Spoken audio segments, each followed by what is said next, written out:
এটা আমি জীবনেও মানতে পারবো না। আল্লাহর কসম আমি কখনো পর্যন্ত তাকে নবী হিসেবে স্বীকার করবো না। কিন্তু আল্লাহর কসম আমি যদি জানতাম তুমি যেটা বলতো সেটা সত্য, তাহলে আমি এটা অবশ্যই মানতাম। কিন্তু আমি এটা সত্য মনে করি না, তাই আমি এটা মানবো না। যখন একটা সাম্রাজ্যের পতন হয়, নতুন একটা সাম্রাজ্যের উত্থান হবে, এখনো হয় নাই। মাঝের যে সময়টা, একটা সভ্যতার পতন হয়ে গেছে, আরেকটা উত্থান হবে, মাঝের যে সময়টা। এটার জন্য ইংরেজিতে একটা খুব সুন্দর শব্দ আছে, ইন্টাররেগনাম বলে। বাংলা এটাকে সম্ভবত যুগসন্ধি বলে। যেমন ধরুন করেন আমেরিকাতে নির্বাচন হবে, কয়েকদিন পরেই হবে। আমেরিকাতে দুইটা পার্টি, রাইট? একটা পার্টি ইসরায়েলের পক্ষে, আরেকটা পার্টি ইসরায়েল আরেকটু বেশি পক্ষে। একটা নাম হলো ভ্যানগার্ড, একটা নাম হলো ব্ল্যাক রক, একটা নাম হলো স্টেট স্ট্রিট। এটা হলো তিনটা ফাইন্যান্সিয়াল ম্যানেজমেন্ট কোম্পানি, এবং এরা তিনজনে মিলে প্রায় $22 ট্রিলিয়ন ইনভেস্টমেন্ট ম্যানেজ করে। কিন্তু মধ্যবিত্ত চুপচাপ মানতে চায় না। তার মধ্যে একটা সেন্স অফ এন্টাইটেলমেন্ট কাজ করে। তার মনে হয় যে রাষ্ট্র তো আমাকে এটা দেওয়া উচিত, সমাজ তো আমাকে এটা দেওয়া উচিত, আমি এখানে ভিকটিম। যে আমরা যুগসন্ধির মধ্যে আছি, আন্তর্জাতিকভাবে, আঞ্চলিকভাবে এবং দেশীয়ভাবে। আবু জাহেল যখন নবী সাল্লাল্লাহু আলাইহি ওয়াসাল্লামের দাওয়াটা প্রত্যাখ্যান করছিল, তখন এটা একটা যুগসন্ধির সময় ছিল, কিন্তু সেটা বোঝা নাই। 25% বয়স 15-র নিচে, তার মানে 20 বছর পরে এরা ওয়ার্কফোর্সে ঢুকবে। সমস্যাটা হলো এদেরকে আপনি কি জবাব দিবেন, কাজটা কি দিবেন আপনি? আমরা কি ওইরকম কাজ তৈরি করতে পারছি কিনা? আমার না, আরো অনেক মানুষের, ইন্টারন্যাশনালি অনেক এক্সপার্টের কথা এটা, যে উচ্চাভিলাষী সুযোগ সন্ধানী রাজনৈতিক প্লেয়ার যারা আছে বিভিন্ন অঞ্চলে, তারা সামনে এই সুযোগগুলো নেওয়ার চেষ্টা করবে। এবং এটার কিছু কিছু এক্সাম্পল আপনারা অলরেডি ইউক্রেনে দেখতেছেন, এবং ইনফ্যাক্ট গাজা ওয়ারের ক্ষেত্রেও আপনারা কিছুটা এটা দেখতেছেন। তো বাস্তবতাটাকে আমরা আসলে এভাবে দেখি। আমরা কিভাবে দেখি?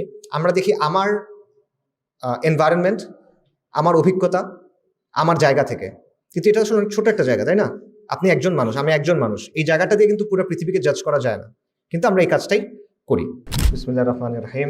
ইন্নাল হামদুলিল্লাহ ওয়াসসালাতু ওয়াসসালামু আলা রাসূলিল্লাহ ওয়া আলা আলিহি ওয়া সাহবিহি ওয়া সাল্লামা তাসলিমান কাসীরা। আম্মা বাদ। রাব্বি ইশরাহ লি সাদরি ওয়া ইয়াসসির লি আমরি ওয়াহলুল উকদাতাম মিন লিসানি ইয়াফকাহু কওলি। আসসালামু আলাইকুম ওয়া রাহমাতুল্লাহি ওয়া বারাকাতুহু।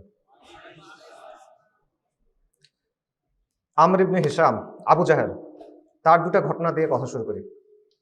আমরা সবসময় রাসূলুল্লাহ সাল্লাল্লাহু আলাইহি ওয়াসাল্লামের কথা শুনি, সাহাবাদের কথা শুনি, আজকে ওই সাইডের একটা কথা শুনি। সেটা হলো, এটা সিরাত ইবনে হিশামে আসছে, মাক্কি জীবনের কথা।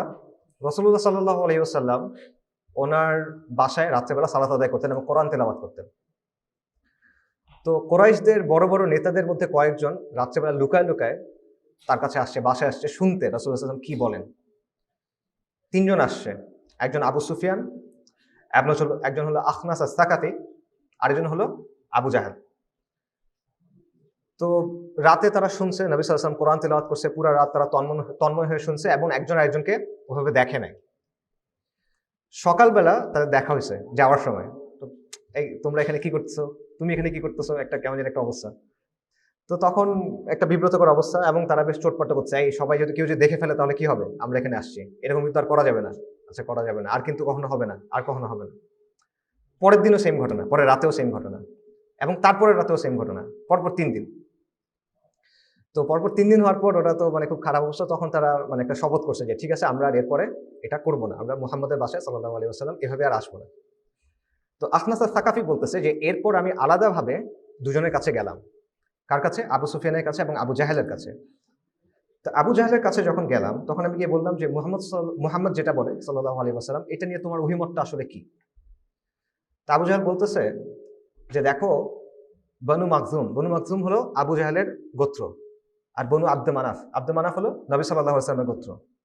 যে এদের সাথে আমাদের প্রতিযোগিতা আছে সম্মান এবং মর্যাদা নিয়ে, এদের সাথে আমাদের প্রতিযোগিতা চলতেছে অনেক দিন ধরে, এবং তারা যেটা করে আমরা সেটাতে তাদের সাথে পাল্লা দিছি, এবং এটা দিতে দিতে দিতে দিতে আজকে আমরা তাদের সমান হয়ে গেছি, এবং আমরা তাদেরকে অতিক্রম করে যাবো, এরকম একটা অবস্থা।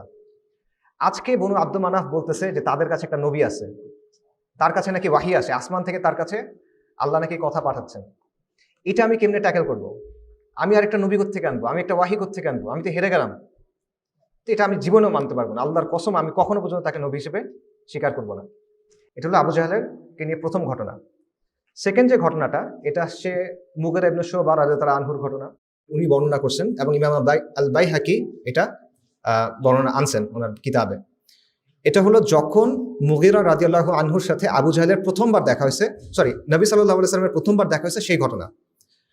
আবু জাহেল এবং মুগীরা রাদিয়াল্লাহু আনহু রাস্তার মধ্যে দিয়ে হাঁটতেছেন, মক্কার একটা গলির মধ্যে দিয়ে হাঁটতে হাঁটতে হঠাৎ রাসূলুল্লাহ সাল্লাল্লাহু আলাইহি ওয়াসাল্লামের সাথে দেখা। তো রাসূলুল্লাহ সাল্লাল্লাহু আলাইহি ওয়াসাল্লাম বলছেন, ইয়া আবুল হাকাম। আবুল হাকাম হলো কুনিয়া ছিল আবু জাহেলের। ইয়া আবুল হাকাম আল্লাহ এবং তার রসুলের দিকে আসো। আবু জাহেল কি বলছে? বলছে তুমি কি আমাদের ইলাহদের গালি দেওয়া বন্ধ করবা না? তুমি কি আমাদের মূর্তিদের গালি দেওয়া বন্ধ করবা না? গালি দিয়েই থাকবা? তুমি চাইতো সেটা আসলে কি? যদি তুমি চাও যে আমরা সাক্ষ্য দিই, তুমি তোমার কথা পৌঁছায় দিছো, তাহলে আমরা সাক্ষ্য দিছি, তুমি তোমার কথা পৌঁছায় দিছো। কিন্তু আল্লাহর কসম, আমি যদি জানতাম তুমি যেটা বলতো সেটা সত্য, তাহলে আমি এটা অবশ্যই মানতাম, কিন্তু আমি এটা সত্য মনে করি না, তাই আমি এটা মানবো না। এটা বললো। রাসূলুল্লাহ সাল্লাল্লাহু আলাইহি ওয়াসাল্লাম চলে গেলেন। তারপর আবু জাহেল মুগিরাকে বলতেছে রাদিয়াল্লাহু আনহু যে আল্লাহর কসম, মুহাম্মদ যেটা বলছে এটা সত্য, কিন্তু একটা জিনিস আমাকে মানতে বাধা দিচ্ছে। কি জিনিস? বলছে বানু কুসাই, এটাও নবী সাল্লাল্লাহু আলাইহি ওয়াসাল্লামের গোত্রের নাম। বানু কুসাই বলল কাবার চাবি আমাদের, আমরা দিয়ে দিলাম। বানু কুসাই বলল জামজাম এবং হাজিদের পানি খাওয়ানো, এটার দায়িত্ব আমাদের, আমরা দিয়ে দিলাম। বানু কুসাই বলল যুদ্ধের পতাকা আমাদের, দিয়ে দিলাম। বানু কুসাই বলল পরামর্শ সভার নেতৃত্ব আমাদের, দিয়ে দিলাম, সব দিয়ে দিলাম। তারপর আমরা তাদের সাথে প্রতিযোগিতা করলাম এবং তাদের সমান হইলাম। আজকে এরা বলতেছে যে আমাদের মধ্যে নবী আছে। এটা আমি কখনো মানবো না, আল্লাহর কসম এটা আমি মানতে পারবো না।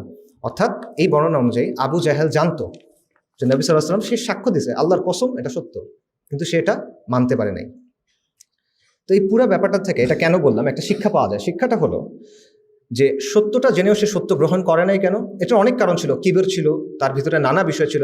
আবু জাহেলকে নবী সাল্লাল্লাহু আলাইহি ওয়াসাল্লাম নিজেই বলছেন যে প্রত্যেক উম্মার একটা ফেরাউন থাকে, এই উম্মার ফেরাউন হলো আবু জাহেল। সো এখানে বিভিন্ন ফ্যাক্টর ছিল, বাট একটা ফ্যাক্টর ছিল এটা যে আবু জাহেল একটা স্পেসিফিক জায়গা থেকে চিন্তা করতেছিল। কোরাইশদের ভেতরের পলিটিক্যাল অনেক হিসাব নিকাশ ছিল, গোত্রের মধ্যে অনেক রেশারেশি ছিল, রাজনৈতিক অনেক হিসাব ছিল। এগুলোর জায়গা থেকে সে চিন্তা করতেছিল যে বনু আব্দুল মানাফ এটা করতেছে, আমরা এটা করতেছি, এটা মানলে তো হবে না, নেতৃত্ব ওদের হাতে চলে যাবে, এটসেট্রা এটসেট্রা। কিন্তু সমস্যা হলো যে এই ঘটনার 20, 25, 30 বছরের মাথায় পুরো জিনিসটা চেঞ্জ হয়ে গেছে। আবু জাহেল যাদেরকে অত্যাচার করছিল মদিনাতে, ওমর রাদিয়াল্লাহু আনহু, আবু বকর রাদিয়াল্লাহু আনহু, বিলাল রাদিয়াল্লাহু আনহু, সাদ ইবনে আবি ওয়াক্কাস রাদিয়াল্লাহু আনহু, এরা সবাই বিস্তীর্ণ ভূমির উপর শাসক হয়ে গেছেন। পারস্য রোম পতন হয়ে গেছে এবং মুসলিমরা অর্ধেক পৃথিবী দখল করে ফেলছে। আবু জাহেল এটা চিন্তাও করে নাই। তার চিন্তা কোন জায়গায় ছিল? ওর গোত্র আমার গোত্র, এইটুকের ভিতরে সে চিন্তা করতেছে। এটার বাইরে যে অনেক কিছু আছে এটা তার মাথাতেই আসে না। সো এবং আবু জাহেলের কিন্তু সুযোগ ছিল এটার অংশ হওয়ার, সে যোগ্য লোক ছিল, কুরাইশদের মধ্যে তার অনেক মর্যাদা ছিল। আবুল হাকাম বলতো নবী সাল্লাল্লাহু আলাইহি ওয়াসাল্লাম দোয়া করছিলেন যে দুই আমারের মধ্যে থেকে আল্লাহ যেন একজনকে দিয়ে দিনকে শক্তিশালী করেন। একজন ছিল আমর ইবনে হিশাম, আরেকজন আমর ইবনুল খাত্তাব। সো আবু জাহেল যদি ইসলাম গ্রহণ করতো, সে তো অন্য সাহাবীরা তার সাথে যারা মানে ওই সময়কালে যারা ইসলাম গ্রহণ করছে তারা তো দুনিয়াতে অনেক বড় প্রতিষ্ঠা তারা পাইছিলেন, কিন্তু সেটা মিস করছে কারণ তার চিন্তার ফ্রেমটা ডিফারেন্ট ছিল। সো এরকম কিছু আসলে সময় থাকে পৃথিবীর ইতিহাসে যেটা দুর্লভ সময়, রেয়ার সময়, এটা সবসময় আসে না, যখন একটা যুগের শেষ হয় এবং নতুন একটা যুগের শুরু হয়, এবং এই দুটার মাঝখানে একটা সময় থাকে। ঠিক আছে? যখন একটা সাম্রাজ্যের পতন হয়, নতুন একটা সাম্রাজ্যের উত্থান হবে, এখনো হয় নাই, মাঝের যে সময়টা। একটা সভ্যতার পতন হয়ে গেছে, আরেকটা উত্থান হবে, মাঝের যে সময়টা। এটার জন্য ইংরেজিতে একটা খুব সুন্দর শব্দ আছে, ইন্টাররেগনাম বলে, বাংলা এটাকে সম্ভবত যুগসন্ধি বলে। ঠিক আছে? তো যুগসন্ধি হলো এমন একটা সময় যখন আগের সিস্টেম, আগের হিসাব নিকাশ, আগের কাঠামো এটার কাজ করে না, এটার জায়গায় নতুন একটা কিছু চলে আসে, কিন্তু নতুনটা তখন ক্লিয়ার না। আগের নিয়ম এখন আর কাজ করতেছে না, বাট নতুন কোনো নিয়ম আসে না আমার সামনে, আমি বুঝতেছি না। এই কারণে যুগসন্ধির সময়টা কি হয়, এটা শঙ্কার হয় এবং এটা সম্ভাবনার হয়। শঙ্কা এবং সম্ভাবনা সেখানে একসাথে থাকে। এবং আবু জাহেল যখন নবী সাল্লাল্লাহু আলাইহি ওয়াসাল্লামের দাওয়াটা প্রত্যাখ্যান করছিল, তখন এটা একটা যুগসন্ধির সময় ছিল, কিন্তু সেটা বুঝে নাই, এসে বুঝতে পারে নাই। এবং আবু জাহেল যে ভুলটা করে, তার অনেকগুলো ভুল ছিল, আবারও বলতেছি, এর মধ্যে একটা ভুল আমরাও করি। সেটা কি করি? আমরা সবসময় ধরে নেই আগে যেভাবে জিনিসপত্র ঘটে আসতেছে সামনেও সেভাবে জিনিসপত্র ঘটবে, এভাবে আমরা ধরে নেই। কিসের ক্ষেত্রে? রাজনীতির ক্ষেত্রে, জিওপলিটিক্সের ক্ষেত্রে, অর্থনীতির ক্ষেত্রে।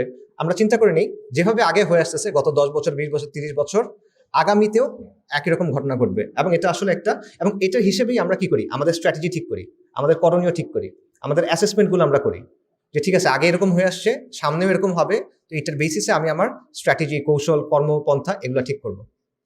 কিন্তু এটা আসলে একটা ভুল চিন্তা, এটা একটা ফ্যালাসি। এটা একটা নামই আছে ফ্যালাসি, এটা ফ্যালাসি অফ কন্টিনিউইটি বলে।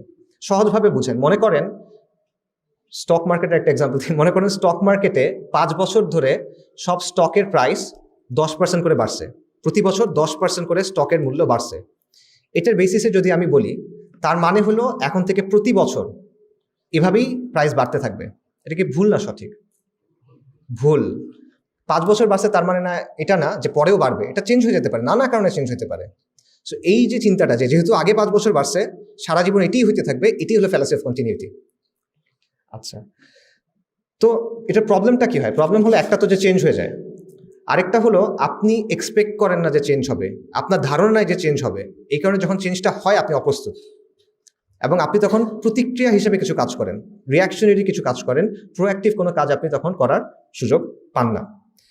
আচ্ছা, এবং এই জন্যই দেখবেন যে ফাইন্যান্স ওয়ার্ল্ডে, কর্পোরেট ওয়ার্ল্ডে, ইকোনমিক ওয়ার্ল্ডে, ইভেন মিলিটারি স্ট্র্যাটেজাইজিং যেটাকে বলে, সেইখানে ট্রেন্ড অ্যানালাইসিসের একটা কাজ থাকে, যে তারা অ্যান্টিসিপেট করার চেষ্টা করে যে সামনের ট্রেন্ডটা কি হবে এবং সেই ট্রেন্ডের ক্ষেত্রে আমার স্ট্র্যাটেজি কি হবে। এটার জন্য আলাদাভাবে কিন্তু মানে টাকা পয়সা দিয়ে স্পেশালিস্টদের রাখা হয়, যাদের কাজই হলো ট্রেন্ড অ্যানালিসিস করা, মার্কেটটা কোন দিকে যাবে, জিওপলিটিক্স কোন দিকে যাবে, রাজনীতি কোন দিকে যাবে, এটা বোঝা এবং এটা বুঝে অ্যাপ্রোপ্রিয়েট স্ট্র্যাটেজি খুঁজে বের করা।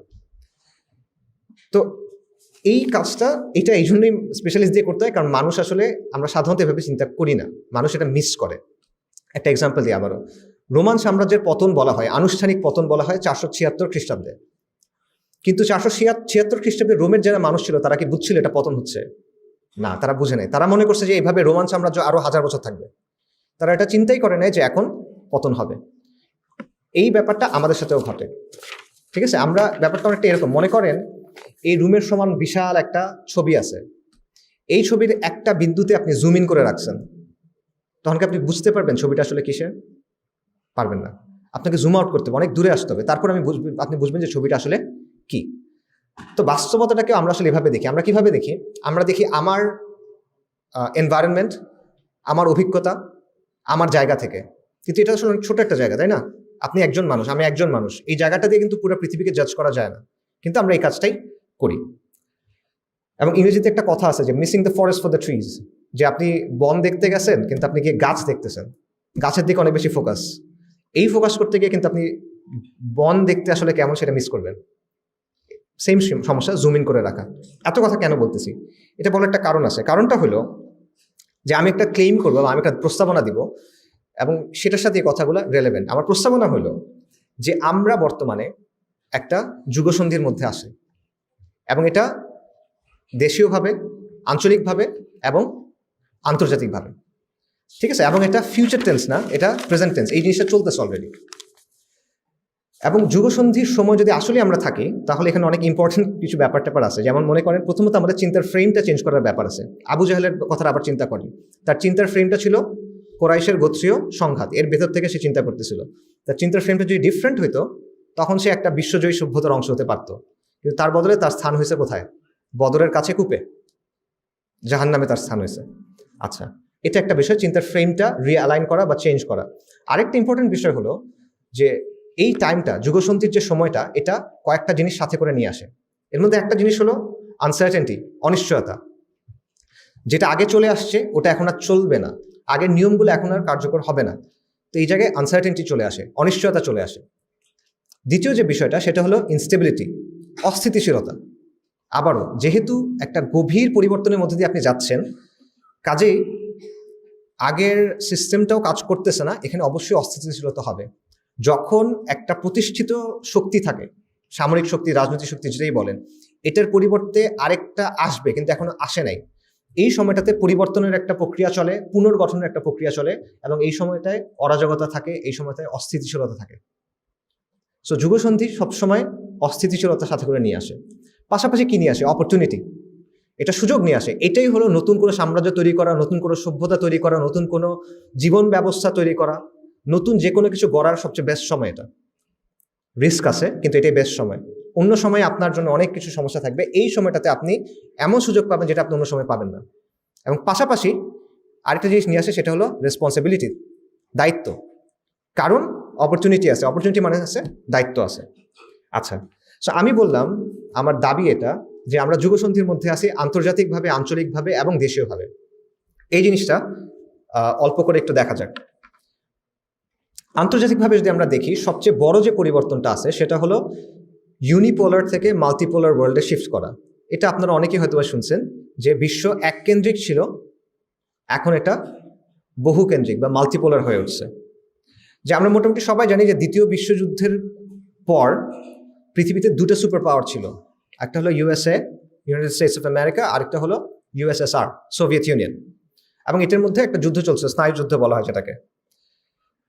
তো 90-এর দশকে এসে যখন সোভিয়েত রাশিয়ার পতন ঘটলো, তখন আর সুপার পাওয়ার দুইটা তো নাই, একটা super power.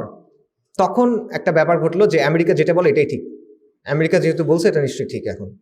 So liberal democracy বা আমেরিকার যে চিন্তাভাবনা, নিও লিবারালিজম, ফ্রি মার্কেট ক্যাপিটালিজম, এই ব্যাপারগুলোকে সবাই একদম মানে সন্দেহাতীত সত্য হিসেবে গ্রহণ করলো এবং সবাই এই কথাগুলো অ্যাডপ্ট করলো এবং সবাই এই লিবারাল ডেমোক্রেসি বিশেষ করে ব্যাপকভাবে অ্যাডপ্ট করলো। যদি কাজে না করে অ্যাটলিস্ট মুখে তারা বলা শুরু করলো যে ঠিক আছে আমরা সবাই ডেমোক্রেট, এই সেই ইত্যাদি। কিন্তু বর্তমানে ওই অবস্থাটা কিন্তু এখন আর নাই। আপনারা অলরেডি এগুলো দেখতেছেন যে রাশিয়া, চীন এবং বিভিন্ন আঞ্চলিক শক্তি নানা জায়গায়, এবং আমাদের এখানে যেমন ভারত ফর এক্সাম্পল আমেরিকাকে চ্যালেঞ্জ করতেছে, এবং এটা বেশ কিছুদিন ধরে চলতেছে, নতুন ঘটনা না। মাল্টিপোলার মানে ইস্যুটা কি? মাল্টিপোলার কারণে যেটা হবে সেটা হলো আনসার্টেনটি এবং ইনস্টেবিলিটি আসবে, অস্থিতিশীলতা এবং অনিশ্চয়তা আসবে। এটা কিরকম দেখেন, আপনি যদি স্নায়ুযুদ্ধের সময়টা দেখেন 1947 থেকে রাফলি 1990, রাফলি এই সময়টাতে প্রায় 65 থেকে 70টার মতো কু হয়েছে, কু যেটা, ঠিক আছে, 65 থেকে 70টার মতো কু হয়েছে। এর মধ্যে 30 থেকে 35% হয়েছে মুসলিম ওয়ার্ল্ডে। আপনারা বিখ্যাত অনেকগুলো নাম আছে, এগুলো সবগুলো এই সময় কু করে ক্ষমতায় আসা। জামাল আব্দুল নাসের মিশরের, সাদ্দাম হুসেন ইরাকের, হাফিজ আল আসাদ বাশার আল আসাদের বাবাজে সিরিয়াতে, মুয়াম্মার আল গাদ্দাফি, এই সবগুলা কিন্তু এই সময়ের কু করে পাওয়ারে আসা। একইভাবে বিপ্লব হয়েছে অনেকগুলা, কিউবার বিপ্লব, নিকারাগুয়ার বিপ্লব, ইরানের বিপ্লব, ফিলিপিন্সের বিপ্লব, এরকম অনেকগুলা বিপ্লব হয়েছে। ইভেন বাংলাদেশের যে জন্ম 71 সালে যে ঘটনা, এটা কিন্তু কোল্ড ওয়ারের ব্যাকড্রপে সম্ভব হয়েছে। এটা বর্তমান বাস্তবতায় যদি একই সিচুয়েশন হইতো, আমরা শিওর না আসলে এটা এইভাবে প্লে আউট করতো কিনা। ওই স্নায়ুযুদ্ধের বাস্তবতার কারণে স্পেসিফিকলি এটা আপনার অনেকেই জানার কথা যে সোভিয়েত রাশিয়া কিন্তু ভারতের পক্ষ ছিল, রাইট? সো ওই জিনিসটা একটা বড় ভূমিকা রাখছে। তো এটা ছাড়া আসলে ওই 71-এ বাংলাদেশের এইটা এইভাবে হয় কিনা সেটাও কিন্তু আসলে সার্টেন না। অর্থাৎ এই সময়টাতে পালাবদল আসে, দুইটা শক্তি যখন রেশারেশি করে বা একাধিক শক্তি যখন রেশারেশি করে তখন এই পরিবর্তন আসে। কেন আসে?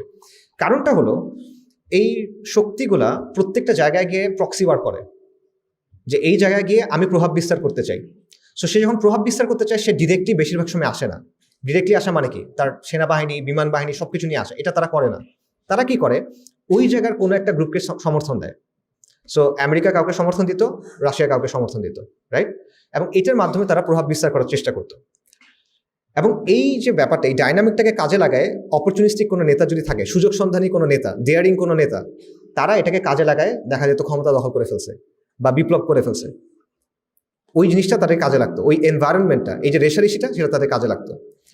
কিন্তু 90-এর পর, মানে সোভিয়েত ইউনিয়নের পতনের পর, এটা দেখবেন যে অত বেশি আর হয় নাই। যেগুলো হয়েছে এগুলো কালার রেভলিউশন বলে, এগুলো বেশিরভাগই সব না, বেশিরভাগই আমেরিকা সাপোর্টেড। কারণ এখানে আর সুপার পাওয়ার দুটা নাই, একটা আছে। কিন্তু এখন আবার জিনিসটা চেঞ্জ হবে। এখন চীন আছে, রাশিয়া আছে, ইন্ডিয়া আছে, এই এলাকাতে, অন্যান্য এলাকায় আরো অনেকগুলো পাওয়ার আছে, এবং তারা কিন্তু এই সেম জিনিসটা আবার করবে, রেশারেশিটা করবে। একদম আগের মতো হবে এমন বলতেছি না, বাট পাওয়ার পলিটিক্সের একটা রিটার্ন আপনারা দেখবেন। এটা আমার অ্যাসেসমেন্ট বা আমার ফোরকাস্ট বলতে পারেন, এটা আমার না, আরো অনেক মানুষের, ইন্টারন্যাশনালি অনেক এক্সপার্টের কথা এটা, যে উচ্চাভিলাষী সুযোগ সন্ধানী রাজনৈতিক প্লেয়ার যারা আছে বিভিন্ন অঞ্চলে, তারা সামনে এই সুযোগগুলো নেওয়ার চেষ্টা করবে। এবং এটার কিছু কিছু এক্সাম্পল আপনারা অলরেডি ইউক্রেনে দেখতেছেন, এবং ইনফ্যাক্ট গাজা ওয়ারের ক্ষেত্রেও আপনারা কিছুটা এটা দেখতেছেন। আচ্ছা, এটা হলো একটা জিনিস আন্তর্জাতিকভাবে এই ব্রেকডাউনের বা আন্তর্জাতিকভাবে যুগসন্ধির একটা উদাহরণ, এটা সিমটম। এটা আরেকটা হলো পাশ্চাত্যের যে সিস্টেমটা, যেটা সবসময় এতদিন ধরে আমাদেরকে গেলানো হয়েছে, যেটা আমরা সবাই গ্রহণও করে নিয়েছি, আমরা এটাকে সঠিক মনে করেই বড় হয়েছি সবাই। এই জিনিসটা যে ফাংশন করে না, এটা মোটামুটি সবার কাছে এখন ক্লিয়ার। একটু বয়স্ক যারা, তাদেরটা না, বুমার টাইপের যারা আছে, মানে যাদের বয়স 60-এর উপরে ধরেন, তারা হয়তো এখন এগুলো বিশ্বাস করে, বাট এর নিচে যারা আছে মোটামুটি তারা সবাই বোঝে। আমরা গাজার ক্ষেত্রে দেখছি, যেমন ধরেন মানবাধিকার, বাস্তবতা আসলে নাই, আন্তর্জাতিক সম্প্রদায়, আন্তর্জাতিক আইন, এই বিষয়গুলো আলটিমেটলি কাজ করে না। যখন পশ্চিমের পক্ষে যায় তখন কাজ করে, যখন পশ্চিমের বিপক্ষে যায় তখন তারা এগুলা ছুড়ে ফেলে দেয়। এটা আমরা দেখতেছি। এবং গণতন্ত্রের কথা চিন্তা করেন, ওয়েস্টে অনেক মানুষ কিন্তু গণতন্ত্রের না, ইসরায়েল যে কাজটা এখন করতেছে, গাজায় যে গণহত্যা চালাচ্ছে, এটার বিপক্ষে, বাস্তবতা, রাইট? ওয়েস্টে অনেক মানুষ এটার বিপক্ষে, কিন্তু এটা থামানোর কোনো ওয়ে তাদের নাই। আমি বলবো যে ওয়েস্টের ম্যাক্সিমাম মানুষ যদি প্রশ্ন করেন, তারা আসলে এটার পক্ষে না। কিন্তু থামানোর কোনো ওয়ে তাদের নাই। যেমন ধরুন আমেরিকাতে নির্বাচন হবে, কয়েকদিন পরেই হবে। আমেরিকাতে দুইটা পার্টি, রাইট? একটা পার্টি ইসরায়েলের পক্ষে, আরেকটা পার্টি ইসরায়েল আরেকটু বেশি পক্ষে, রাইট? এটাই তো অবস্থা। এটা ইউকেতেও অবস্থা, এটা ফ্রান্সেও সেই অবস্থা, রাইট? সেম অবস্থা। কাজেই জনগণের আকাঙ্ক্ষার প্রতিফলন এটা নাই। মানে লিটারেলি চোখের সামনে একটা জেনোসাইড হচ্ছে, গণহত্যা হচ্ছে। আমরা এটা মানে রিয়েল টাইমে দেখতেছি। পৃথিবীর ইতিহাসে এরকম কোনো ঘটনা আগে হয় নাই। গণহত্যা হয়েছে, এভাবে রিয়েল টাইমে আপনি দেখতেছেন এমন হয় নাই, কিন্তু আপনি লিটারেলি কিছু করার সক্ষমতা রাখেন না। সো এটা চেয়ে বড় প্রমাণ আর কি হইতে পারে যে আপনার আসলে কোনো স্টেক নেই। আপনি বলতে আমি বুঝাচ্ছি ওয়েস্টের সাধারণ জনগণের, এবং এটা তারা বুঝতেছে। সো মানবাধিকার, গণতন্ত্র, আন্তর্জাতিক সম্প্রদায়, রুলস বেসড ইন্টারন্যাশনাল সিস্টেম, এই সব কিছু আলটিমেটলি আসলে রেটরিক, কিছু বুলি, ফাঁপা বুলি, এগুলো কোনো বাস্তবতা নাই, এটা মানুষ বুঝতেছে। এবং এটার বাইরে গিয়ে অনেক ধরনের ফরম্যাটের কথা মানুষ কিন্তু চিন্তা করতেছে, বিশেষ করে যারা মাল্টিপল তৈরি করার চেষ্টা করে, চীন, রাশিয়া, ব্রিক্সের দেশগুলো, এটা কিন্তু এগুলা চিন্তা ভাবনা করতেছে। এটা একটা ব্যাপার আছে।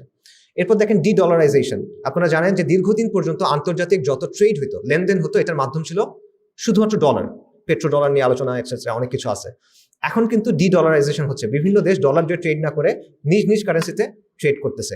ডলার দিয়ে ট্রেড বন্ধ হওয়ার মানে হলো আমেরিকার যে হেজেমনি আছে, একাধিপত্য আছে, সেটা নষ্ট হয়ে যাওয়া। এটা অনেক হিউজ একটা চেঞ্জ আসলে।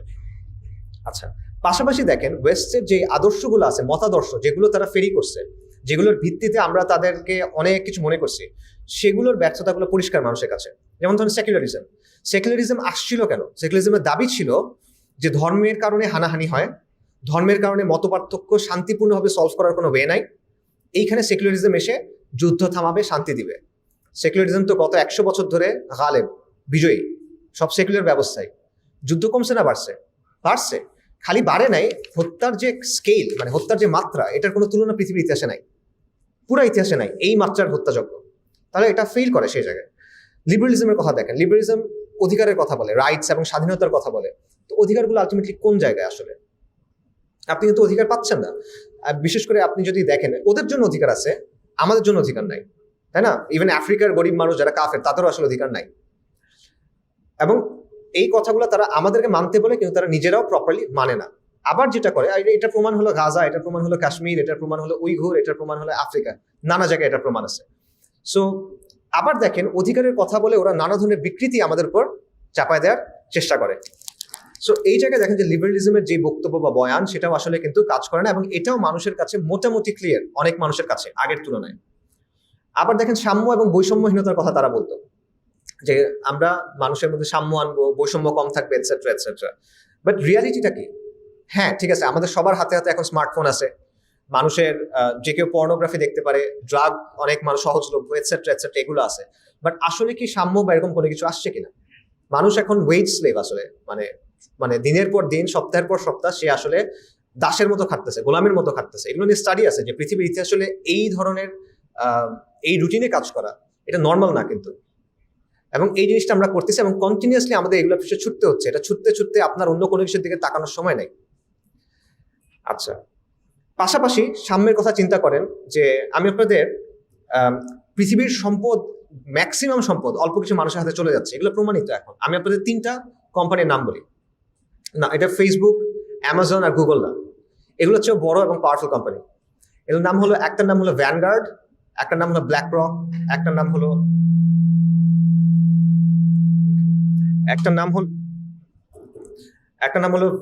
ভ্যানগার্ড, একটা নাম হলো ব্ল্যাক রক, একটা নাম হলো স্টেট স্ট্রিট।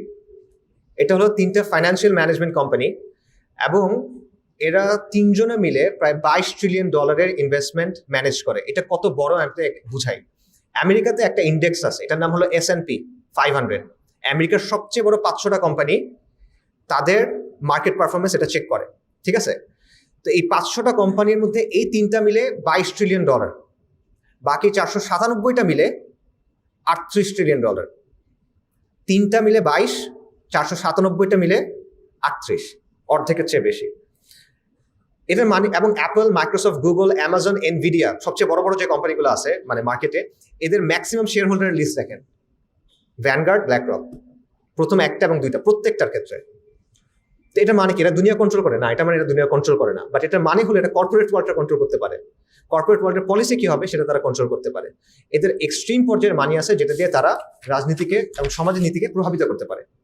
পাশাপাশি দেখেন যে ওয়ার্ল্ডের যে মিডিয়াগুলো আছে এগুলো প্রমাণিত, এগুলো কোনো কনস্পিরেসি থিওরি না, এগুলো আপনারা ডকুমেন্টেড কেস, নোয়াম চমস্কির মতো অনেক মানে well establish well respected academics এগুলো নিয়ে বিস্তারিত আলোচনা করছেন। সেগুলো যদি আপনারা দেখেন যে পৃথিবীর ম্যাক্সিমাম মিডিয়া ওয়েস্টে 5টা কোম্পানির হাতে।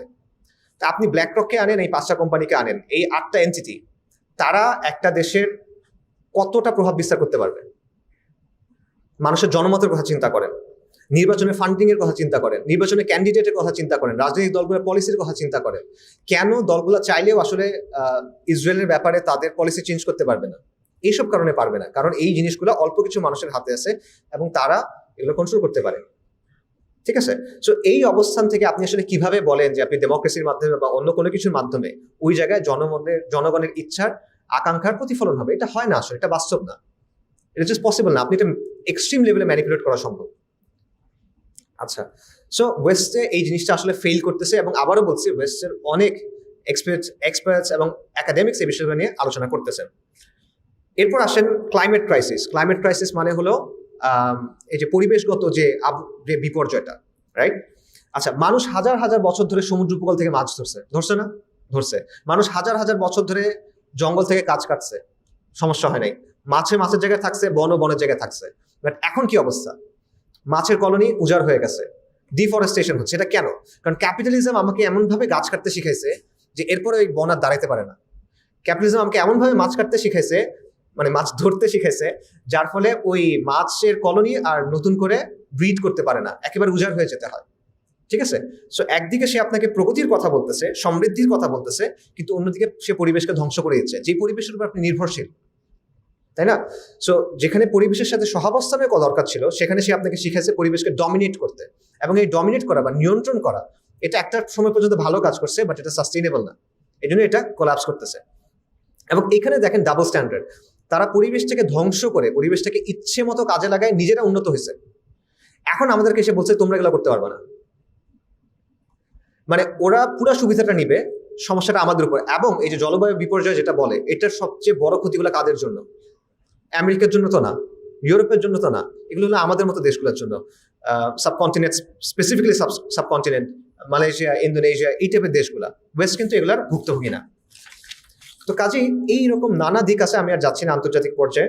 তো এখানে দেখেন যে ওয়েস্টের এই সিস্টেমটা প্রায় 300 বছর ধরে এভাবেই রয়ে গেছে। 300 বছর ধরে আমরা এগুলোকেই সঠিক ভেবে নিয়ে আসছি, এবং আমাদের চিন্তাভাবনা, সামাজিক চিন্তাভাবনা, রাজনৈতিক চিন্তাভাবনা ব্যাপকভাবে পশ্চিমের এই মতাদর্শগুলো দ্বারা প্রভাবিত। এমনভাবে প্রভাবিত আমরা আসলে ঠিকমতো বুঝিও না।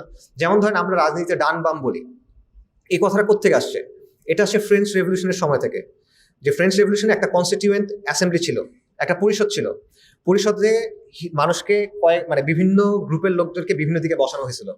ডান দিকে বসানো হয়েছিল যারা রাজতন্ত্র কায়েম রাখতে চায়, বাম দিকে বসানো হয়েছিল যারা পরিবর্তন চায় অনেক বেশি, একটু বিপ্লবী টাইপের।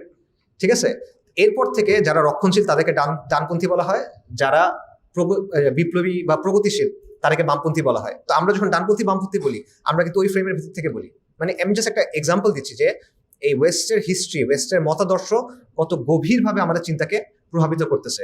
ওয়েস্টরা যখন চলে গেছে এখান থেকে, উপনিবেশ চলে গেছে, তখন কিন্তু তাদের সিস্টেম, তাদের চিন্তা আমরা এটা থেকে বের হইতে পারি নাই। কিন্তু এখন ওয়েস্টের মধ্যে এগুলোকে প্রশ্ন করা হচ্ছে।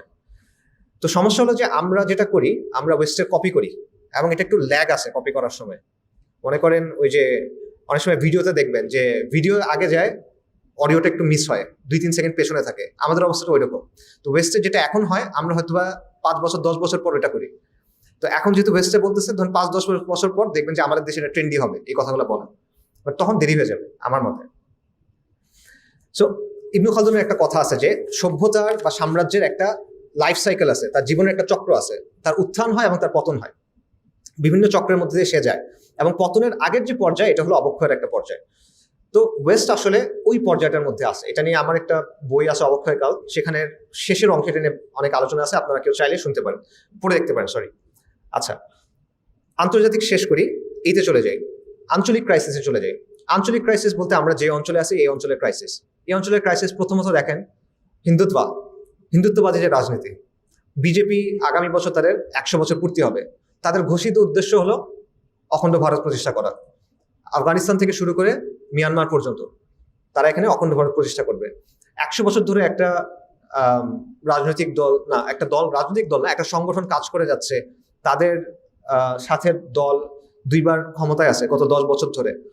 তাদের সদস্য শাখা হলো 57,000, তাদের সদস্য সংখ্যা 60 লক্ষের মতো। এটা মানে ফালতু কথাবার্তা বলার কথা না। হইতে পারে যে তারা এটা পারবে না, হইতেই পারে, কিন্তু তারা এটা সিরিয়াসলি মনে করে যে তারা পারবে এবং তারা এটা চেষ্টা করবে। এটা একটা বড় সমস্যা আসলে। এবং ওয়েস্টের যে ওয়েস্ট বলছি, ইন্ডিয়ার যে নতুন সংসদ ভবন, সেখানে তারা কিন্তু অখণ্ড ভারতের বিশাল ম্যাপ একদম দিয়ে রাখছে, একদম ওপেনে দিয়ে রাখছে। সো এই সম্প্রসারণবাদী যে চিন্তাটা আছে, এটা একটা বড় সমস্যা আঞ্চলিকভাবে। এবং এটা আপনি এখন প্রবলেম মনে রাখেন, 25 বছর পর কি হবে।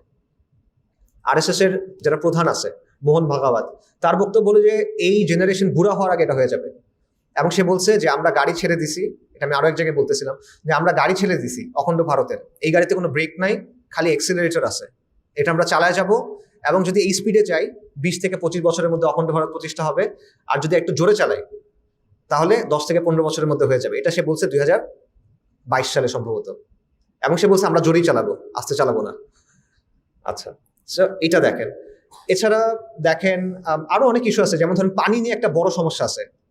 আমাদের যত নদীগুলো আছে, সিন্ধু নদী এবং এটার সাথে যে ট্রিবিউটারিজ আছে, এই সবগুলোর উৎস কিন্তু কোথায়? ভারতে। এবং ভারত কি করে ড্যাম দিয়ে দিয়ে এগুলো নিয়ন্ত্রণ করার চেষ্টা করে। এটা কিন্তু খালি আমাদের প্রবলেম না, আমাদের প্রবলেম হয়েছে যে বন্যার সময় আমরা এগুলো নিয়ে কথাবার্তা বলছি, বাট এটা কিন্তু পাকিস্তানের জন্য প্রবলেম। এবং পৃথিবীর ইতিহাসে মাটি, পানি এবং মানুষ এগুলো নিয়ে সবচেয়ে বেশি গ্যাঞ্জাম হয়। মানে হিস্টোরিক্যালি যদি চিন্তা করেন, এগুলো নিয়ে সবচেয়ে বেশি যুদ্ধ হয়, কারণ এগুলো ছাড়া আপনি বাঁচতে পারবেন না। তো এইটার কোনো সলিউশন কিন্তু আসলে আলটিমেটলি হয় নাই, কারণ এবং ইন্ডিয়া কিন্তু এই জায়গাটাতে বারবার তার কন্ট্রোলটা বাড়ায় যাচ্ছে। এরকম নানা প্রবলেম আছে। ইন্ডিয়ার সাথে চায়নার কিছু প্রবলেম আছে, অরুণাচলে এটসেট্রাতে আপনারা দেখতেছেন। মিয়ানমারের সাইডটা দেখেন, সিভিল ওয়ার চলতেছে, নানা ধরনের আর্ম গ্রুপ সেখানে কাজ করতেছে, এবং তারা মোটামুটি দেশটাকে নানা সেগমেন্টে ভাগ করে ফেলতেছে। এবং আমাদের হিল ট্র্যাক্সে বিচ্ছিন্নতাবাদী গ্রুপ আছে এখন, রাইট? আপনারা জানেন কুকি চেইন বা এরকম, এদেরকে ট্রেন করতেছে কারা? এরা ট্রেনিং করতেছে কই গিয়ে? মিয়ানমারে গিয়ে করতেছে। সো এই জিনিসটা আলটিমেটলি রেজাল্টটা কি?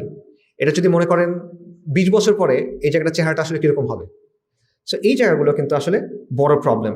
আমাদের দেশের জায়গায় চিন্তা করেন, এখানে কিন্তু আমেরিকার স্টেক আছে, বিশেষ করে যদি আমেরিকা এবং চায়নার যে কোল্ড ওয়ারের ব্যাপারটা, তাদের নতুন স্নায়ুযুদ্ধ, এখানে এটা একটা বে অফ বেঙ্গল যেটাকে বলে, বঙ্গোপসাগর উপকূলে, এই জায়গাটা গুরুত্বপূর্ণ একটা জায়গা। ভারতের জন্য এটা গুরুত্বপূর্ণ জায়গা, আর কিছু না হোক 7 সিস্টার্সের জন্য। তো এই সব কিছু জায়গা থেকে কিন্তু বড় বড় অনেক প্লেয়ার এই জায়গায় তার নিয়ন্ত্রণ প্রতিষ্ঠা করতে চায় নানাভাবে, বা চায় না, এটা চলমান প্রক্রিয়া, আমরা এটার ভেতরে আছি। তো এই জায়গাটা আসলে সলিউশনটা কি হবে? এবং এখানে আমাদের অ্যাম্বিশনটা আসলে কি, আমরা এটা কিভাবে আসলে সলভ করতে চাই? একটা জাতি, একটা দেশ কিন্তু 100 বছর টিকে থাকতে পারে, বা আরো বেশি। 100 বছরে খুব বেশি কিছু না আসলে। এটা আপনি কি নিয়ে টিকে থাকবেন? আমরা আসলে কোন জিনিসটাকে আঁকড়ায় ধরে টিকে থাকবো? মুজিববাদকে ধরে, বা ওরকম অন্যরকম কোনো কিছু একটা ধরে? এটা কি আসলে পসিবল কিনা? এই জায়গাটাতেও কিন্তু আমরা কিন্তু প্রশ্নগুলো করতেছি না। আমরা একটা বড় পরিবর্তনের ভেতর দিয়ে আসছি আলহামদুলিল্লাহ, কিন্তু এই জায়গাগুলোর প্রশ্নগুলো কিন্তু আসতেছে না। আমরা ঠিক আছে রাষ্ট্র সংস্কার, বিপ্লব, গণভ্যুত্থান, অনেক কথাবার্তা বলছি, আমরা খুশি হওয়ার অনেক কারণ আছে, আমি দোষ দিচ্ছি না। বাকি এই প্রবলেমগুলো তো একসময় সলভ করতে হবে, এটা নিয়ে কিন্তু আলোচনা নাই, চিন্তা নাই। আচ্ছা, দেশের কথা চিন্তা করেন। দেশের ক্ষেত্রে দেখেন, আবার আলহামদুলিল্লাহ আওয়ামী জাহিলিয়াতের পতন হয়েছে, এবং ইনশাআল্লাহ এটা যেন ফেরত না আসে, এটা খুব বেশি গুরুত্বপূর্ণ, যেমন এটা যেন আবার ফেরত না আসে। বাকি সামনে কি সিচুয়েশন ওয়েট করতেছে, এটা নিয়ে আমরা ভাবছি কিনা। আপনি নর্মালি চিন্তা করেন যে বাংলাদেশে, আমি আজকে দেখতেছিলাম যে আমাদের ইউএনএফপি এর একটা রিপোর্ট অনুযায়ী বা একটা ইনফো অনুযায়ী, বাংলাদেশের জনসংখ্যার অ্যাবাউট 62%, 62%-এর বয়স হলো 40-এর নিচে, এবং জনসংখ্যার 35%-এর বয়স হলো 15-এর নিচে। এটা অ্যাকচুয়ালি ভালো একটা কথা হওয়ার কথা। 15 বছরের 25%-এর বয়স 15-এর নিচে, তার মানে 20 বছর পরে এরা ওয়ার্কফোর্সে ঢুকবে। সমস্যাটা হলো এদেরকে আপনি কি জবাব দিবেন, কাজটা কি দিবেন আপনি? আমরা কি ওই রকম কাজ তৈরি করতে পারছি কিনা? অলরেডি আমাদের কিন্তু ফর্মাল সেক্টরের চেয়ে ইনফর্মাল সেক্টরে মানে মানুষের কর্মসংস্থান বেশি। আমাদের ফর্মাল সেক্টর ওইভাবে জব দিতে পারে না, এবং আমরা কোনো রকম সেক্টর তৈরি করতে পারি নাই। আমাদের সেক্টর কি আসলে? রেমিটেন্স, গার্মেন্টস, এর বাইরে কি? এর বাইরে কোনো কিছু আমরা তৈরি করতেছি কিনা? এবং এটা কি এরকমই থাকবে কিনা? 20 বছর পরে কি আপনি এগুলো দিয়ে চালাতে পারবেন কিনা? ওই অবস্থাটা কি হবে যখন আপনার এই 35% তারা জব মার্কেটে ঢুকার অবস্থায় আসছে, আজকে থেকে 20 বছর পর মনে করেন তারা জব পাচ্ছে না, তখন সিচুয়েশনটা কিরকম হবে? সো হিস্টোরিক্যাল স্টাডি বলে যে যখনই মধ্যবিত্তের মধ্যে এরকম একটা সিচুয়েশন তৈরি হয় যে তারা পড়াশোনা শেষ করছে এবং তারা জব মার্কেটে ঢুকবে, কিন্তু তারা আশানুরূপ জব পাচ্ছে না, তখন এটা সমাজে অস্থিতিশীলতার জন্ম দেয়। এটা ফ্রেঞ্চ রেভলিউশনের ক্ষেত্রেও হয়েছে, নানা সময় নানা জায়গায় হয়েছে। ঠিক আছে, কেন? কারণ গরিবরা যদি সমস্যার মধ্যে পড়ে, যারা একেবারেই গরিব, তারা ওটা মেনে নেয়, মোটামুটি তারা কোপ করার চেষ্টা করে, কিন্তু মধ্যবিত্ত চুপচাপ মানতে চায় না। তার মধ্যে একটা সেন্স অফ এন্টাইটেলমেন্ট কাজ করে, তার মনে হয় যে রাষ্ট্র তো আমাকে এটা দেওয়া উচিত, সমাজ তো আমাকে এটা দেওয়া উচিত, আমি এখানে ভিকটিম। এবং সে রেগে যায়, তখন তার মধ্যে একটা ক্ষোভ কাজ করে, এবং এই ক্ষোভটা নানাভাবে তখন বের হয়ে আসে পলিটিক্যালি, রাইট? সো এটা অস্থিতিশীলতার জন্ম দেয়। সো আমাদের দেশের ক্ষেত্রে আমার মনে হয় এটা একটা বড় ইস্যু আছে। অন্য এবং সোশ্যাল ক্রাইসিসগুলো আছে, যে আমাদের সমাজের নৈতিকতার জায়গাটার কি অবস্থা, এখন মরাল জায়গাটার কি অবস্থা, এগুলো আপনারা দেখতেছেন। জিনার, ব্যভিচার, গর্ভপাত, ড্রাগস, ফ্যামিলি ভেঙে যাওয়া, ডিপ্রেশন, এলজিবিটি, এগুলো কিন্তু আপনারা দেখতেছেন বাস্তবতা। এবং এটার ট্রেন্ডটা কি কমবে না বাড়বে? বর্তমান অবস্থা যদি চলমান থাকে, তাহলে এটা কি বাড়বে না কমবে? বাড়বে। তো এটা যদি বাড়তে থাকে আবারও, অত বেশি চিন্তা করার দরকার নাই 20 বছর পর এটার অবস্থাটা কি হবে, এটা আমাদের চিন্তা করার দরকার আছে। সো রিক্যাপ করি, আমরা একটা ঐতিহাসিক সময়ের মধ্যে আছি, যেটা একটা যুগসন্ধির সময়। আমি বলতেছি আমার মত এটা। আন্তর্জাতিকভাবে একটা প্রোফাউন্ড চেঞ্জ আসতেছে, আঞ্চলিকভাবে একটা প্রোফাউন্ড চেঞ্জ আসতেছে, এবং দেশের ভেতরেও একটা ক্রিটিক্যাল অবস্থার মধ্যে আমরা আছি। তো এই জায়গার সমস্যাগুলোর সমাধান আসলে কি? অবশ্যই আমরা আমরা মুসলিম, তো আমরা এই জায়গা থেকে চিন্তা করব। তো এই জায়গা থেকে যদি আমরা চিন্তা করি যে আন্তর্জাতিকভাবে যদি এই সিস্টেমটা চলে যায়, এটার পরিবর্তে নতুন কিছু যদি আসে, আমরা চাই কি আসুক? অবশ্যই ইসলাম আসুক, আমরা এটা এই জায়গায় চাই। আঞ্চলিকভাবে এটা আরো বড় সমস্যা আসলে। আঞ্চলিকভাবে আপনি ইসলাম চাওয়ার দরকার নাই, আপনি যদি জাস্ট অস্তিত্ব টিকে রাখতে চান, আপনার ইসলাম ছাড়া আর কিছু এখানে নাই। আপনি হিন্দুত্ববাদের মোকাবেলা কি দিয়ে করবেন? আসলে এটা জাস্ট এটা নো ব্রেইনার আসলে, যে কেউ এটা, আমি মনে করি একটা সেকুলারও এটা বোঝা উচিত, যদি সে বিবেক কিছুটা এখনো বাকি থাকে, এটা আর কি। সো এবং দেশের ক্ষেত্রেও, আমার দেশের অস্তিত্বের প্রশ্ন, সবকিছুর প্রশ্ন, আপনি যে আসলে এই কি নিয়ে আপনি আগাবেন, আপনার ন্যাশনাল কনসিয়াসনেস, কালেকটিভ কনসিয়াসনেস, আসাবিয়া যেটা বলেন, ইবনে খালদুনের অর্থে আসাবিয়া, এটা আসলে কোন জায়গা থেকে আপনি করবেন, এটা ইসলামের জায়গা থেকে করতে হবে। বাকি প্রশ্নটা হলো, ঠিক আছে, এটা অনেক বড় বড় অনেক কথা বললাম, অনেক বড় বড় সমস্যা বললাম, বাট এখানে আসলে আমাদের করণীয়টা কি, বা আমরা কি করতে পারি? তো বড় বড় অবস্থার সমস্যার সামনে পড়লে দুইটা অ্যাপ্রোচ মূলত দেখা যায়। একটা অ্যাপ্রোচ হলো যে এগুলো অনেক বড় সমস্যা ভাই, আমি এগুলো জানি না, আমি আমার মতো থাকি, আমি আমার জীবনে আমারটা ঠিক মতো করার চেষ্টা করি, এটা হলো একটা অ্যাপ্রোচ। আরেকটা অ্যাপ্রোচ হলো যে ঠিক আছে, না, আমার পারিপার্শ্বিকতাকে আমি যতটুকু পারি পরিবর্তন করার চেষ্টা করি। অবভিয়াসলি ইসলামের অবস্থান হলো পরেরটা, প্রোঅ্যাক্টিভ অবস্থানটা, যে আমার একটা দায়িত্ব সবসময় আছে সমাজের প্রতি, কমের প্রতি, মানুষের প্রতি, ইন জেনারেল মানব জাতির প্রতিও। এবং সবচেয়ে বড় কথা হলো, কেউ যদি অপশন 2 নিয়ে কাজ না করে, কেউ যদি পারিপার্শ্বিকতা পরিবর্তন করার জন্য কাজ না করে, দীর্ঘমেয়াদে কিন্তু অপশন 1 আর থাকে না। সমস্যা ওই যে জাহাজ, নবী সাল্লাল্লাহু আলাইহি ওয়াসাল্লাম জাহাজের একটা এক্সাম্পল দিচ্ছেন, যে জাহাজের 2 তলায় মানুষ আছে, নিচতলার মানুষ যদি ফুটা করে, উপরতলার মানুষ যদি বাধা না দেয়, সবাই একসাথে মারা যাবে। সো ব্যাপারটা একটা এরকম। তো সমস্যা হলো যে আমাদের মধ্যে কোন চিন্তাটা গালেব, আমাদের সমাজের মধ্যে বাঙালিদের বা মধ্যবিত্ত বাঙালির চিন্তা করার একটা ওয়ে আছে, সেটা হলো আমরা কি চাই? সরকারি চাকরি দরকার, আমার শান্তি দরকার, স্টেবিলিটি দরকার, বিদেশে যাব, সেটেলড হব, ভালো income, kids, family, social mobility, right, higher standard of living, এই জিনিসটা। তো এটা নিয়ে আমি শান্তি এবং সিকিউরিটির মধ্যে থাকবো, আমার মূল চাওয়া হলো এটা, এই জায়গায়। আর বাকি দেশ, সমাজ, দুনিয়া, এগুলো যে এত কিছু হয়েছে, এগুলো কি হবে ভাই? যে ভাই সবই আসলে বুঝছি, বাকি এটা আসলে কি করা যায়, দেখো তোমরা যেটা ভালো মনে করে করো, এরকম একটা অবস্থা। সো এটা হলো টিপিক্যাল বাঙালি চিন্তার জায়গাটা। আরেকটা হলো দিন ইসলামের জায়গা থেকে চিন্তা, যেটা বললাম, সেটা হলো পরিবর্তন করা। বাট পরিবর্তন করার জায়গায় দুটো প্রবলেম হয়। একটা প্রবলেম হলো ওভারওয়েলমড হয়ে যাওয়া, যেটা তো আসলে অনেক বড় সমস্যা, আমি এখানে কি করবো, আমার করার কি আছে এখানে? এটা একটা ভ্যালিড কথা আসলে, বাট এটার রেজাল্টটা হয় যে আমি আসলে কিছু করবো না, তার যেরকম আছে ওরকমই আসি, এটা একটা। আরেকটা প্রবলেম হলো যে কনস্পিরেসি থিওরি নিয়ে অনেক বেশি চিন্তা করা। আমার কাছে মনে হয় একটা বড় সমস্যা, যে অনেক কনস্পিরেসি থিওরি নিয়ে আমি চিন্তা করছি, মনে করেন ফ্রিমেসন, ইলুমিনাতি, তারপর মনে করেন রথশাইল্ডস, বা ইভেন ভ্যানগার্ড, ব্ল্যাক রক, এদের কথা বললাম, এদেরটাও, যে আলটিমেটলি এরাই তো সবকিছু নিয়ন্ত্রণ করতেছে, এটা দাজ্জালি একটা বিশ্ব ব্যবস্থা, এখানে আসলে আমার তো তেমন কিছু করার নাই, রাইট? তো এইখানে ভারসাম্যের একটা দরকার আছে। দুনিয়াতে আসলেই কিছু ষড়যন্ত্র আছে, ব্যাপারটা এমন না যে ষড়যন্ত্র একেবারে নাই, এটা একেবারে উড়াই দেওয়ার মতো কিছু না, বাস্তবতা আছে, এগুলা ঐতিহাসিকভাবে ডকুমেন্টেড, জাস্ট ফ্রিঞ্জ কোনো কথা না, আপনি একাডেমিক বইয়েও এগুলা প্রমাণিত, এটা আছে। কিন্তু এটাও সমস্যা, যদি আপনি চিন্তা করেন যে সবই দাজ্জালের চাল, সবই ইলুমিনাটির চাল, তাহলে আমরা আসলে কিছু করার নাই, কিছু করতে গেলেই মনে করেন আমি ওর চালের ভিতর ঢুকে পড়ছি, এইটা।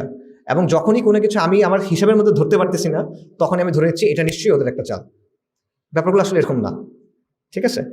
তো এই জায়গাটাতে সলিউশনটা আসলে যেটা আমার কাছে মনে হয় যে, দেখেন আমাদের কাছে দুটো সোর্স আছে, যেটা একদম কংক্রিট সোর্স। আপনি যদি দুটো সোর্সের কাছে ফেরত যান, আপনি সুনিশ্চিত জ্ঞান পাবেন, এবং যে কোনো পরিস্থিতিতে যে কোনো সমস্যার ক্ষেত্রে আপনার করণীয় কি, আপনার সমাধান কি, সেটা আপনি সেখানে পাবেন। এই দুটো সোর্স কি? কোরআন এবং সুন্নাহ। যত থিওরি, যত কনস্পিরেসি থিওরি, যত মিডিয়া ন্যারেটিভ, মেইনস্ট্রিম মিডিয়ার কথা বা ইভেন নন মেইনস্ট্রিম অল্টারনেটিভ মিডিয়ার বক্তব্য, এগুলো সব কিন্তু স্পেকুলেটিভ। স্পেকুলেটিভ মানে কি? এগুলোর মধ্যে একটা বাংলা কি বলে, মানে এটা সুনিশ্চিত না, অনিশ্চয়তার একটা ব্যাপার থাকে এখানে। কিন্তু কোরআন এবং সুন্নাহর বক্তব্য সুনিশ্চিত, এখানে অনিশ্চয়তার কোনো জায়গায় নেই। আচ্ছা, তো কোরআন এবং সুন্নাহর জায়গা থেকে যদি আপনি চিন্তা করেন, এই জায়গাগুলো আসলে সহজ হয়ে যায়। কিরকম সহজ? এটা অনেকগুলো আয়াত, অনেকগুলো হাদিস আনা যাবে। আমি আপনাদের জাস্ট দুটা বলতেছি। একটা আয়াত হলো ওয়া মাকারু ওয়া মাকারুল্লাহ ওয়াল্লাহু খায়রুল মাকিরিন। তারা ষড়যন্ত্র করে, আল্লাহ পরিকল্পনা করেন, এবং আল্লাহ সর্বশ্রেষ্ঠতম কৌশলী। এটা আচ্ছা। কোরআনের আরেকটা আয়াত হলো আল ইয়াউমা আকমালতু লাকুম দীনাকুম ওয়া আতমামতু আলাইকুম নিআমাতি ওয়া রাদিতু লাকুমুল ইসলামা দীনা। যে আমি আজকে তোমাদের জন্য দিনকে পরিপূর্ণ করে দিলাম এবং তোমাদের প্রতি নিয়ামত পূর্ণ করে দিলাম, এবং ইসলামকে তোমাদের দিন হিসেবে কবুল করলাম। এবং একটা হাদিস, বিখ্যাত হাদিস, তয়ফাতুল মানসুরার হাদিস, মুসলিম শরীফের কিতাবুল ইমারাতে আছে, নানা ধরনের ওয়ার্ডিংয়ে আছে। নবী সাল্লাল্লাহু আলাইহি ওয়াসাল্লাম বলছেন যে এই উম্মার মধ্যে একটা তয়ফা থাকবে যারা হকের উপরে থাকবে, যাহিরিন আলা হক, এবং তাদের সমালোচনাকারীদের সমালোচনা, বিরোধিতাকারীদের বিরোধিতা, এটা তাদেরকে কখনো ক্ষতিগ্রস্ত করতে পারবে না। এটা সবসময় থাকবে, কন্টিনিউয়ালি এটা থাকবে। আচ্ছা, এটা আমি কেন বললাম? প্রথম আয়াত থেকে আপনি কি পাবেন?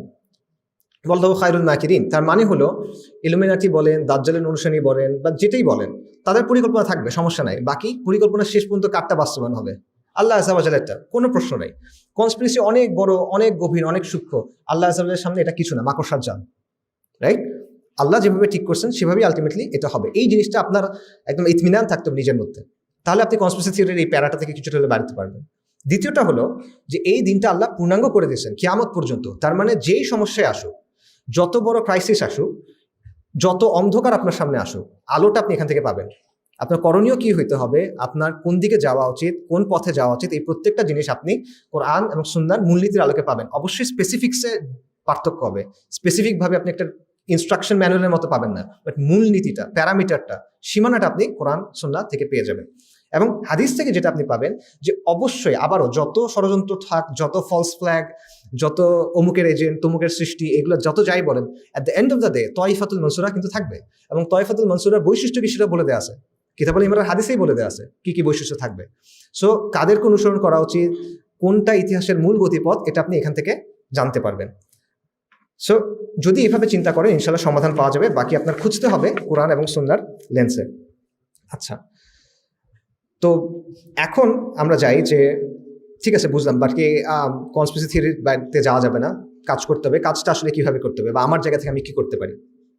এই জন্য আমাদের শিক্ষাটা নিতে হবে আলটিমেটলি সাহাবায়ে কেরাম রাদিয়াল্লাহু আনহুম ওয়া আজমাইনের কাছ থেকে। কেন? অনেকগুলো কারণ আছে। প্রথম কারণ, তারা রাসূলুল্লাহ সাল্লাল্লাহু আলাইহি ওয়াসাল্লামের সাহাবী, তারা আমাদের আদর্শ। দ্বিতীয় কারণ, তারা শ্রেষ্ঠতম প্রজন্ম। তৃতীয় কারণ, তারা যুগসন্ধির সময় পার করে আসছেন, তাদের সময়টা যুগসন্ধির সময় ছিল। শুধু করেন নাই, তারা যুগসন্ধির সময়টাকে কাজে লাগায় নতুন একটা ইসলামী সভ্যতা আল্লাহ তাদের মাধ্যমে কায়েম করে দিয়েছেন। অর্থাৎ তারা এটার বেস্ট ইউটিলাইজেশন করছেন। সো আপনি যদি কাউকে ফলো করতে চান, বেস্ট ফলো করা উচিত সাহাবায়ে কেরাম রাদিয়াল্লাহু আনহুম আজমাইনের কাছ থেকে, তাদের ফলো করা।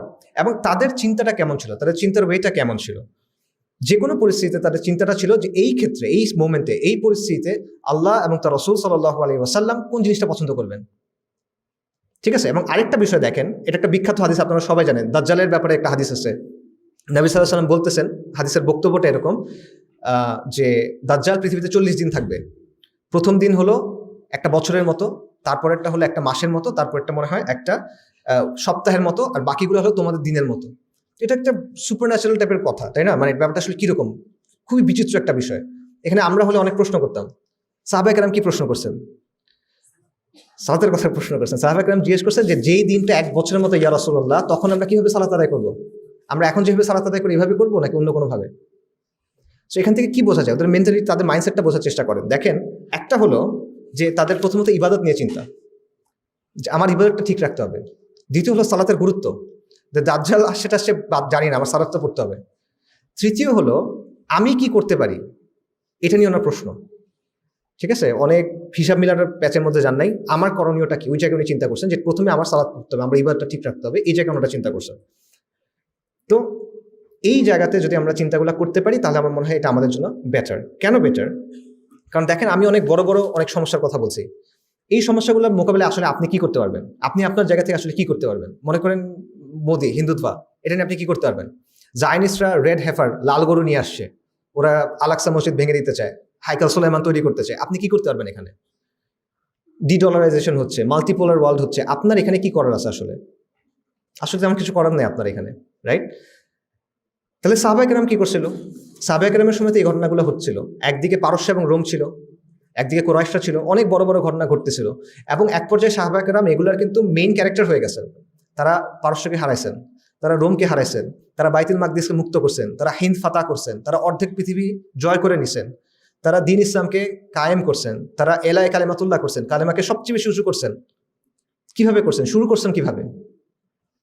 সাহাবায়ে কেরাম শুরু করছেন তাওহীদের দাওয়া দিয়ে, এবং পূর্ণাঙ্গ দিন হিসেবে ইসলামের দাওয়াটা দিয়ে, এবং ছোটভাবে, একদম ছোট স্কেলে।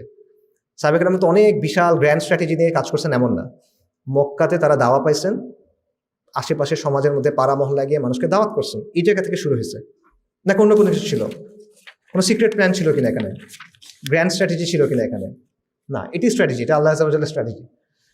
আচ্ছা, সো এই জন্য আমি মনে করি, হ্যাঁ ঠিক আছে, অনেক বড় বড় সমস্যা বললাম, বাট আপনি আসলে আপনার লা ইউকাল্লিফুল্লাহু নাফসাক, আপনি আপনার জায়গা থেকে সাধ্যাত্মিক কাজ তো আপনি পারবেন না। আপনার জায়গা থেকে আপনি কি পারবেন, এটা আপনার চিন্তা করতে হবে। আপনার জায়গা থেকে আপনি যেটা পারেন, আমি যেটা মনে করি সেটা হলো, দেখেন সাহাবায়ে কেরামের মডেলটা হলো এটা, বা নবী সাল্লাল্লাহু আলাইহি ওয়াসাল্লামের দাওয়ার মডেল এটা, যে তাওহীদের দাওয়া, এটার ফলে মেরুকরণ, সমাজের মেরুকরণ। এটা সবসময় নবীরা যখন কোনো দাওয়া দিয়েছেন, এটা কোনো শান্তিপূর্ণ দাওয়া হয় নাই। শান্তিপূর্ণ মানে এটা না যে তারা সবাই লড়াই করছেন, এটা না। সমাজে স্থিতিশীল থাকে নাই সমাজ। যে কোনো নবী যখন দাওয়া দিয়েছেন, সমাজ দুইটা ভাগ হয়ে গেছে, এটা আপনি প্রমাণিত ব্যাপার, ওই দাওয়ার কারণে হয়েছে। এবং এই জন্য তারা বলতো যে তোমরা তো সমাজকে নষ্ট করে দিচ্ছ।